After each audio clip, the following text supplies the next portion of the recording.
이 시간 우리 하나님 앞에 함께 한번 기도하겠습니다. 사랑하는 하나님, 우리가 이 땅을 살아가는 삶의 과정 속에 우리가 하나님 앞에 죄인임을 고백할 수밖에 없습니다. 주님 앞에 서면 주님께서 말씀하시는 그 하나님의 기준 앞에 서면 우리가 죄인일 수밖에 없지만 하나님의 우리가 주님께로 나아갈 때 우리의 삶에 하나님이 용서의 손길을 허락해 주신다는 사실도 또한 하나님의 약속임을 알고 믿습니다. 사랑하는 주님께서 힘을 더하여 주셔서 저희가 하나님 앞에 우리의 죄를 숨기려 하기보다 내 주님 용서하시는 내 하나님 앞에 그것을 가지고 나아가 볼 수 있게 하여 주시고 주님이여 그래서 하나님께서 우리를 어떻게 용납하시는가 하나님이 우리를 어떻게 용서하시는가를 우리의 삶에서 바라볼 수 있는 하나님의 사람들이 다 될 수 있도록 주님께서 도우시고 인도하여 주옵소서. 사랑하는 하나님, 우리를 향해서 불타는 마음으로 우리를 바라보아 주시며 우리의 삶을 안아주시기를 기다리고 계시는 내 주님께로 오늘 하루도 우리의 삶을 가지고 나아갈 수 있는 날이 될 수 있도록 주여 도와주옵소서. 모든 말씀을 우리 주님 예수님 이름으로 기도드립니다. 아멘. 아멘. 이 시간 하나님께서 우리에게 주시는 말씀을 함께 읽습니다. 예레미야애가 4장 11절부터 22절까지의 말씀입니다. 예레미야애가 4장 11절부터 22절까지의 말씀입니다. 우리 같이 읽도록 같이 읽으면서 나아갑니다. 같이 읽습니다. 시작. 여호와께서 그의 분을 내시며 그의 맹렬한 진노를 쏟으시며 시온에 불을 지르사 그 터를 사르셨도다. 대적과 원수가 예루살렘 성문으로 들어갈 줄은 세상의 모든 왕들과 천하 모든 백성이 믿지 못하였었도다. 그의 선지자들이 죄들과 제사장들의 죄악들 때문이니 그들이 성읍 안에서 의인들의 피를 흘렸도다. 그들이 거리거리에서 맹인같이 방황하며 그들의 옷들이 피에 더러워졌으므로 아무도 만질 수 없도다. 사람들이 그들에게 외쳐 이르기를 저리 가라 부정하다 저리 가라 저리 가라 만지지 말라 하였으며 그들이 도망하여 방황할 때에 이방인들이 말하기를 그들이 다시는 여기서 살지 못하리라 하였도다. 여호와께서 노하여 그들을 흩으시고 다시는 돌보지 아니하시니 그들이 제사장들을 높이지 아니하였으며 장로들을 대접하지 아니하였음이로다. 우리가 헛되이 도움을 바람으로 우리의 눈이 상하며 우리를 구원하지 못할 나라를 바라보고 바라보았도다.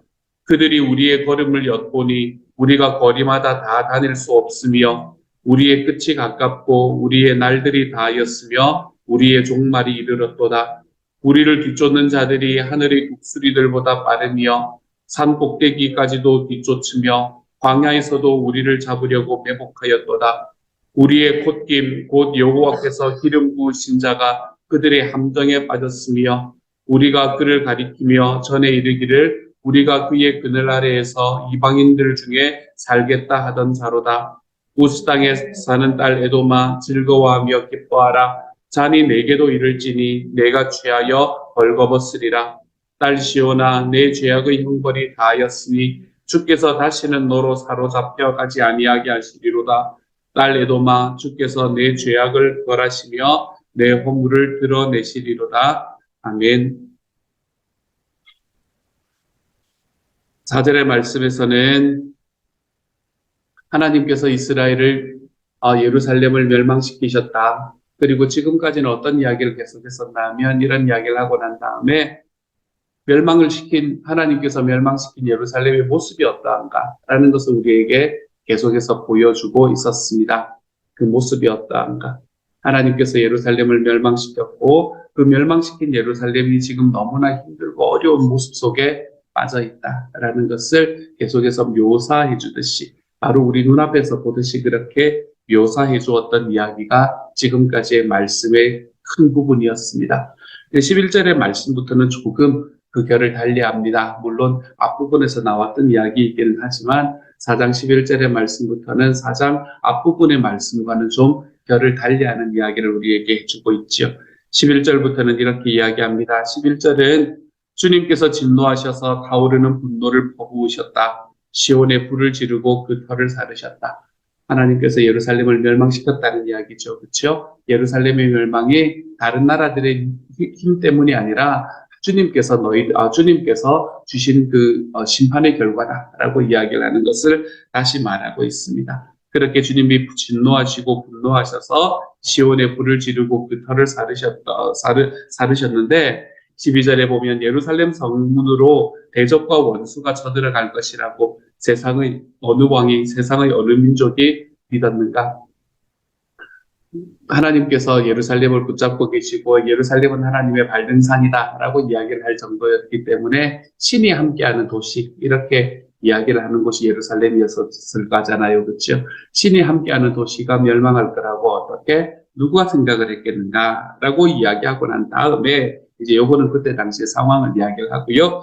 그리고 난 다음에는 그것이 어떤 상황이 지금 벌어지고 있는가라는 것이 아니라 왜 이런 일이 일어났는가라는 것에 대한 이야기로 포커스가 집중이 되게 됩니다. 왜 이런 일이 일어나게 되었는가. 그래서 13절에 보면 그러나 이런 일이 일어나고 말았으니 이것은 예언자들이 죄를 짓고 제사장들이 악한 일을 하여서 성 안에서 의로운 사람들이 살해되었기 때문이다 라고 이야기하죠. 지금 너희가 이 예루살렘이 멸망당하고 예루살렘이 고통을 받고 있는 것은 누구 때문인가 하면 그 성에 올바르지 못했던 지도자들 때문이다. 이렇게 이야기를 하고 있는 겁니다. 그 성에 올바르지 못하고 그 성에서 의인들의 피를 흘렸다라고 이야기하는 것은 여기서 말하는 예언자들과 제사장, 예언자들은 이제 어떤 죄를 지었었나 하면 예레미야가 특별히 이야기를 하는 예언자들의 죄는 백성들의 문제거리에 회치를 하는 죄, 그것이 예레미야가 이야기하는 죄의 가장 큰 죄입니다. 예언자들은 그들이 지금 하고 있는 일들을 바라보면서 그 일들을 지속해서 해나가면 하나님께서 심판을 하실 거라는 것을 너무나 분명히 알고 있으면서도 예언자들은 거기에 회칠만 하는 것. 괜찮다.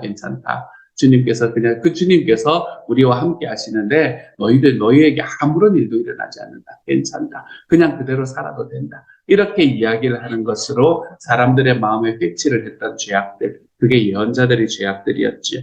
제사장들의 죄는 무엇이었나 하면 제사장들은 당시에 하나님께 드리는 제사를 굉장히 경홀하게 여겼던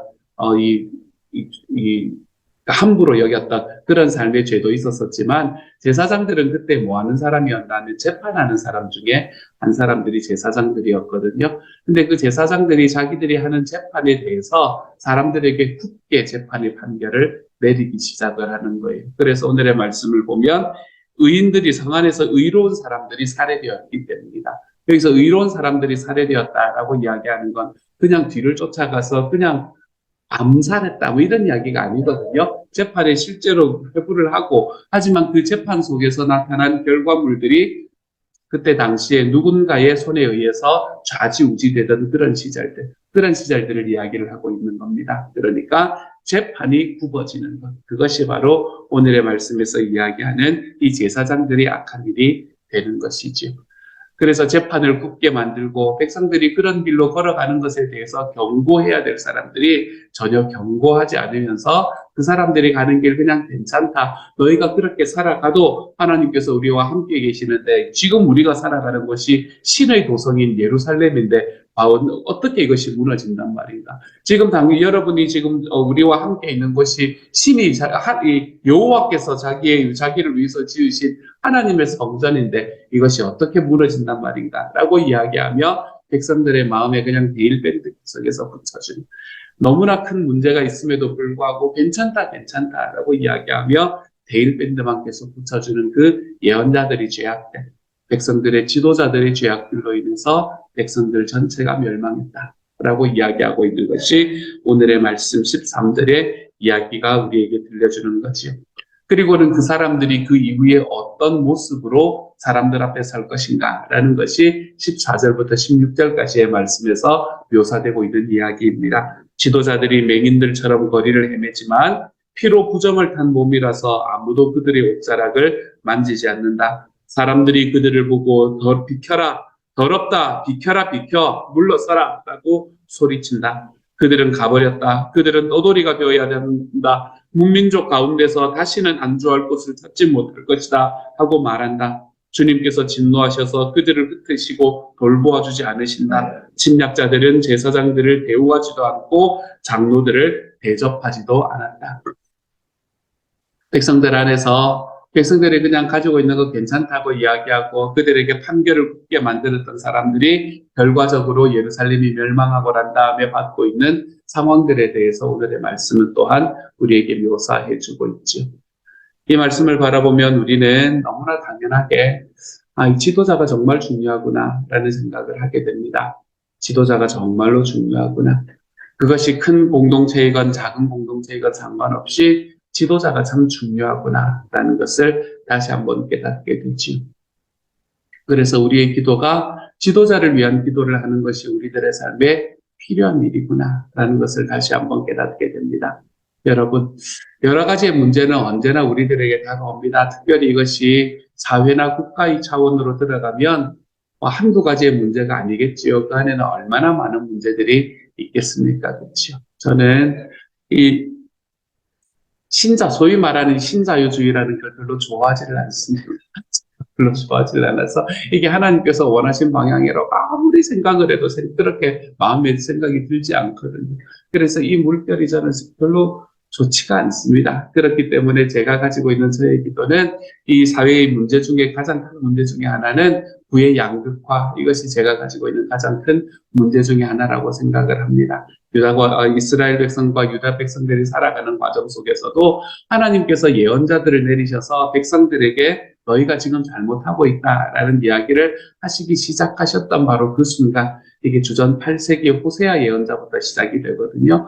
호세아가 가장 앞선 호세아, 아모스가 가장 앞선 예언자입니다. 아모스, 호세아가 두 사람이 거의 이제 비슷한 시기에 활동하던 예언자인데 그때가 주전 8세기, 주전 700년 주전 700년 정도 되던 그런 시대였는데 그때 하나님께서 이들에게 맡겨주신 메시지가 뭐였냐면 너희들에는 너무 부의 양극화가 일어난다. 이것이 하나님께서 주시는 가장 큰 메시지 중에 하나였습니다. 부자들은 계속 부자가 되고 가난한 사람들은 계속 가난하게 살아가는 것, 그것이 내가 원하는 일이 아니다 라고 이야기하는 것으로부터 하나님의 예언의 활동이 시작이 되었거든요.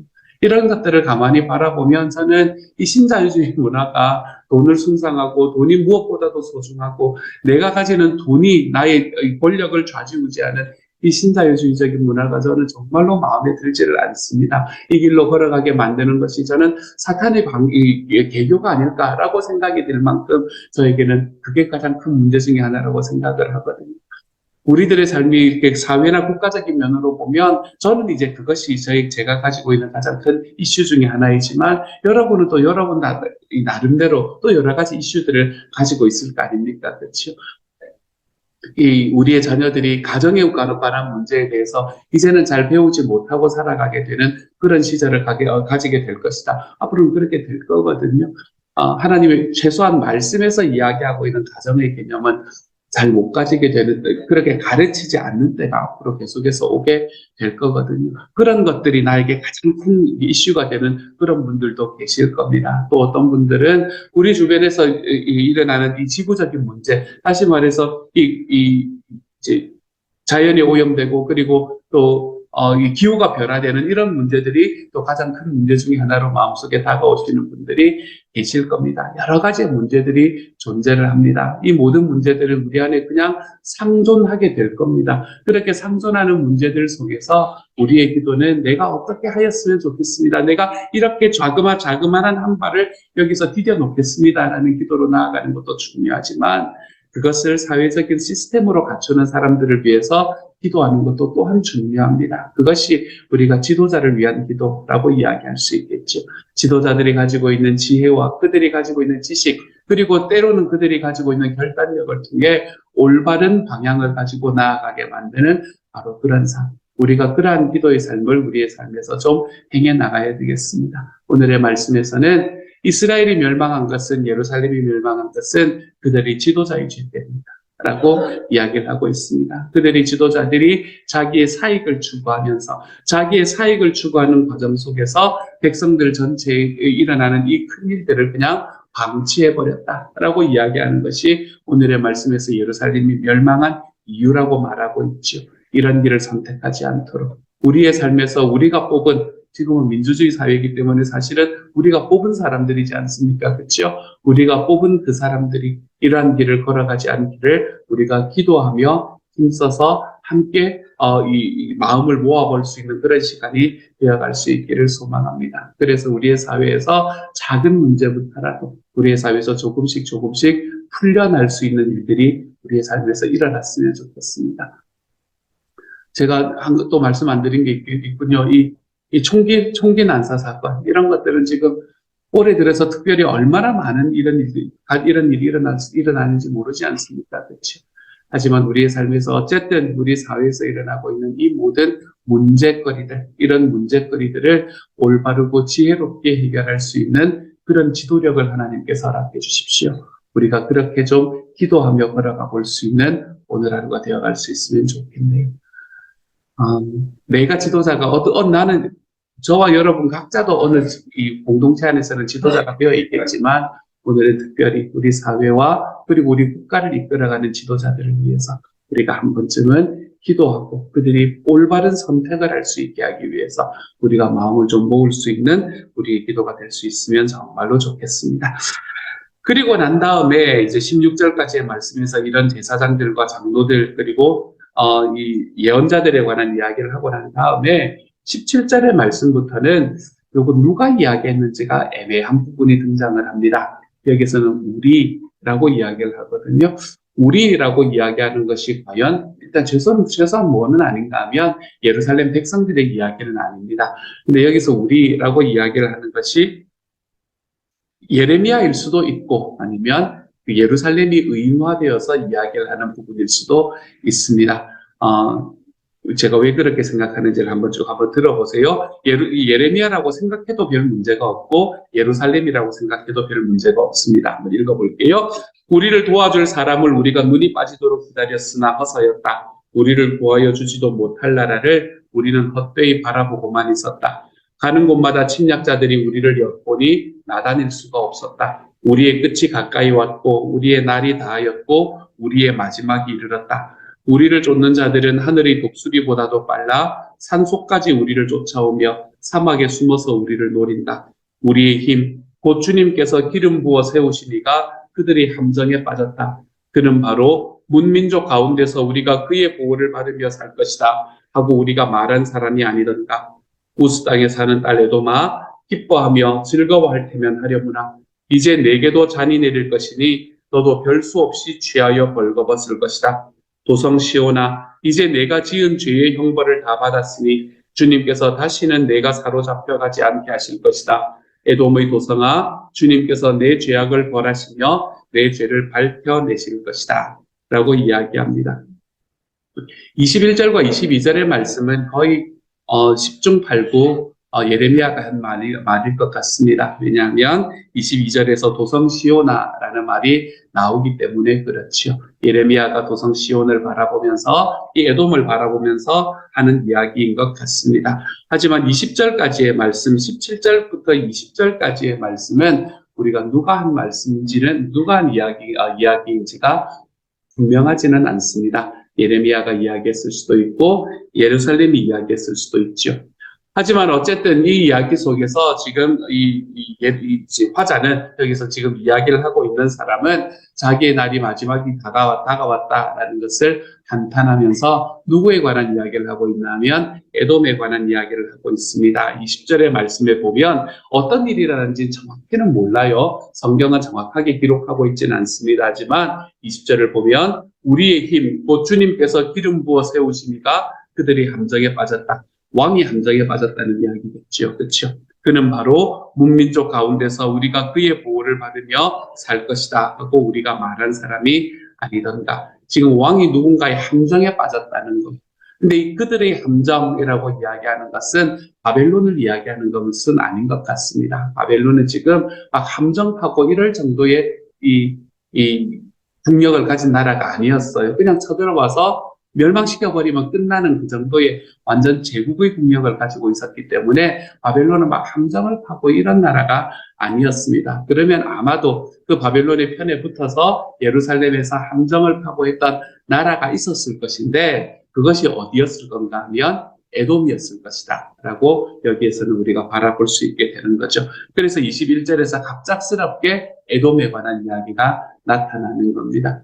이 바벨론이 쳐들어오는 그 군대에 같이 묻어서 에돔의 군대가 함께 쳐들어왔을 거예요. 그리고는 예루살렘을 멸망시키고 난 다음에 그 멸망한 예루살렘을 향해서 조롱하는 그 에돔 사람들의 모습들을 아마 그들은 자기의 눈앞에서 보게 되었었던 거죠. 그래서 예언자는 이렇게 말합니다. 21절에서 우스 땅에 사는 딸 에돔아 기뻐하며 즐거워할 테면 하렵니다.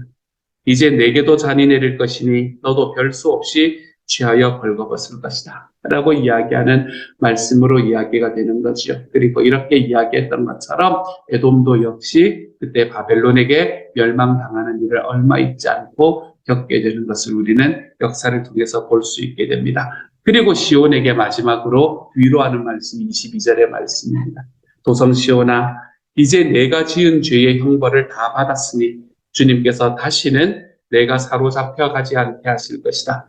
그렇지만 에돔의 도성아 주님께서 내 죄악을 벌하시며 내 죄를 밝혀내실 것이다 라고 이야기하는 말씀으로 마무리가 됩니다. 여기서 시온이 죄의 형벌을 다 받았으니 다시는 사로잡혀 가지 않게 하실 것이다 라는 이 말씀을 우리가 다시 한 번쯤 알아볼 수 있는 말씀이 되면 좋겠네요. 우리가 왜 죄를 짓더라도 그게 어떤 죄이든 간에 우리가 그것에 대해서 그 죄값을 치르고 나면 우리는 다시 사회로 복귀하는 것이 우리가 일상적인 일이지 않습니까? 그렇죠? 우리가 살아가는 개인도 그렇고, 그리고 여기서 이야기하는 이 도시의 형벌, 그 도시가 그 성읍이 가지고 있는 형벌도 마찬가지입니다. 그들이 죄를 지었고 그 죄가 크기 때문에 그들이 멸망당했지만 그들이 멸망당한 것으로 인해서 그들의 죄의 형벌을 다 치렀기 때문에 이제는 회복할 일만 남았다 라고 이야기를 하고 있는 게 바로 오늘의 말씀이죠. 우리가 살아가는 삶 속에 우리의 죄도 마찬가지입니다. 그렇죠? 우리가 죄를 짓지 않고 살아가는 사람이 아니잖아요. 우리는 하나님 앞에 죄를 짓는 사람들입니다. 하나님 앞에 죄를 짓지만 우리가 살아가고 있는 그 삶에 있는 죄의 형벌을 이미 받아버렸다라는 거죠. 그것을 사실은 내가 받아야 되는데 우리는 내가 받는 것이 아니라 우리를 위해서 십자가에 죽으신 예수님께서 그 형벌을 이미 받아주셨다는 거예요. 우리가 가지고 있는 죄는 여전히 존재하지만 형벌을 이미 누군가가 받아버렸기 때문에 하나님께서는 우리를 바라보면서 너희가 의롭다라고 칭하시는 분으로 바뀌어가기 시작하신 거죠. 그러므로 우리의 삶은 하나님 앞에서 예수 그리스도 안에 살아가기 때문에 우리의 삶은 주님 앞에 의롭게 살아갈 수 있는 사람이 되어갈 수 있는 겁니다. 우리가 나의 죄의 형벌은 다 치렀다. 그러므로 우리는 이제 하나님의 눈에는 의로운 사람으로 뛰었다라고 이야기하는 이 사실을 좀 기억하고 걸어가십시다. 제가 여러 번 말씀드리지만 앞으로도 계속 말씀드릴 것 같아요. 요즘에 계속해서 이 죄책감의 문제로 인해서 힘들어하시는 분이 정말로 많아지는 시대가 되어가고 있는 것 같습니다. 옛날에 우리의 역사 속에는 사람들이 일하느라 바빴습니다, 여러분. 일하느라 바쁘고, 그리고 그 일하고 또 일을 끝나고 나면 피곤하고, 그리고 저녁에 전기 같은 게 들어온 게 수십 년밖에 안 됐잖아요. 그렇죠? 그렇기 때문에 그들이 저녁에는 일찍 잠을 자고 하는 이런 상황들이 계속 반복되었기 때문에 그들이 가지고 있는 생각 속에서 무언가를 이렇게 곱씹을 수 있는 상황이 그렇게 되지 않는 게 실제로 사람들이 살아가는 삶의 과정이었습니다. 하지만 요즘의 시대는 그렇지 않거든요. 자기 시간이 많아요. 자기 시간이 많은 그 시간들을 우리는 너무나 많은 경우에 이 죄책감에 시달리며 살아가는 경우를 너무나 많이 봅니다. 하나님을 믿는 사람이 더더욱 그렇게 살아가는 것을 우리의 삶에서 봐요. 그때 내가 그렇게 안 했으면 어떻게 될까? 이런 생각들을 우리가 자꾸 하면서 살아가는 것이 그래서 우리의 삶을 괴롭게 만드는 삶을 우리가 살아갈 때가 있습니다. 사랑하는 여러분, 죄책감은 아무짝에도 쓸모없는 겁니다, 여러분. 이건 우리의 삶에서 아무짝에도 쓸모가 없는 겁니다. 죄를 하나님 앞에 회개하는 것은 너무나 당연한 이야기입니다. 하지만 하나님 앞에 내가 나의 죄를 회개하고 나면, 용서를 구하고 나면, 고백하고 나면 하나님께서는 그것을 용서해 주실 뿐만 아니라 그것을 잊어버려 주신다라는 사실을 여러분의 삶에서 좀 기억하며 살아가십시다. 그래서 내가 나의 죄를 주님 앞에 고백하면 나의 죄를 위해서 이미 형벌을 치러주신 예수 그리스도의 십자가의 공로로 나는 하나님 앞에서 하나님의 눈앞에서는 정결한 사람, 의로운 사람으로 변화되었다라는 사실을 좀 기억하시기를 소망합니다. 그래서 내 삶에 아무짝에도 쓸모없는 그 죄책감에서 계속해서 시달리면서 이거 그때 이렇게 하지 않았는 게 그게 내 잘못이었는데 이런 것들에 계속해서 빠져들어가서 사는 것이 아니라 내가 하나님 앞에 회개하고 하나님께서 나를 예수 그리스도의 십자가로 인해서 나를 용서하시고 나의 형벌을 이미 다 치러주셨으면 나는 이제는 거기에 다시 돌아갈 필요가 없는 사람입니다라는 것을 기억하고 하나님 앞에 걸어가 볼 수 있는 주님의 사람들이 좀 되어갈 수 있기를 소망합니다. 우리의 죄 형벌은 치러졌습니다. 그래서 우리는 정결케 되었습니다. 이 사실이 우리 주님이신 예수 그리스도로 인해서 다시 우리의 마음속에 환하게 불타오를 수 있는 오늘 하루가 되어가 보시기를 우리 주님의 이름으로 축복합니다. 같이 한번 기도하도록 하죠. 사랑하는 하나님, 죄를 짓습니다. 그리고 그 형벌을 받을 겁니다. 하지만 그 형벌은 주님께서 십자가에서 이미 당해 주셨습니다. 그러므로 주님, 우리가 하나님 앞에 우리의 죄를 회개하고 걸어간다면 주님이여, 우리가 다시는 이 죄책감에 빠져서 허우적대지 않는 하나님의 사람으로 변화되도록 주님께서 도와주십시오. 사랑하는 주님, 내 죄를 주님께 회개하고 하나님께서 그것을 용서해 주셨다는 그 사실이 우리의 삶에서 하나님 정말로 확실하게 자리 잡힐 수 있도록 주님께서 도와주시고, 그래서 주님, 우리가 어떤 순간에도 그렇게 하면 어땠을까라는 이러한 하나님 바뀌지 못하는 쓸데없는 고민으로 인해서 사랑하는 하나님, 우리의 삶이 그때의 삶의 상황에 꽉 잡혀서 살아가지 않을 수 있는 하나님의 사람이 될 수 있도록 주님이여 도와주옵소서. 또한 오늘 하루 살아가며 하나님 정말 국가와 사회를 이끌어가는 지도자들이 하나님 분명한 지혜 그리고 확실한 지혜로 하나님을 경외하는 지혜로 하나님 그 모든 것들을 선택하고 걸어가 볼 수 있는 하나님의 사람들을 되기 위해서 우리가 좀 기도해 볼 수 있도록 주여 도우시고 함께하여 주옵소서. 그래서 우리가 함께하는 기도와 우리가 함께 걷는 발걸음에 하나님이여 정말 이 사회와 이 국가가 함께 호응해서 하나님이여 우리 하나님께서 정말 소원하시는 그런 하나님의 나라의 모습이 우리에게서 일어나 볼 수 있는 우리의 이 공동체가 될 수 있도록 주님께서 도우시고 함께하여 주옵소서. 모든 말씀을 우리 주님 예수님 이름으로 기도드립니다. 아멘. 하늘에 계신 우리 아버지여, 이름이 거룩히 여김을 받으시오며 나라의 임하옵시며 뜻이 하늘에서 이룬 것 같이 땅에서도 이루어지이다. 오늘날 우리에게 일용할 양식을 주옵시고 우리가 우리에게 죄 지은 자를 사하여 준 것 같이 우리 죄를 사하여 주옵시고 우리를 시험에 들게 하지 마옵시고 다만 악에서 구하옵소서. 대개 나라와 권세와 영광이 아버지께 영원히 있사옵나이다. 아멘.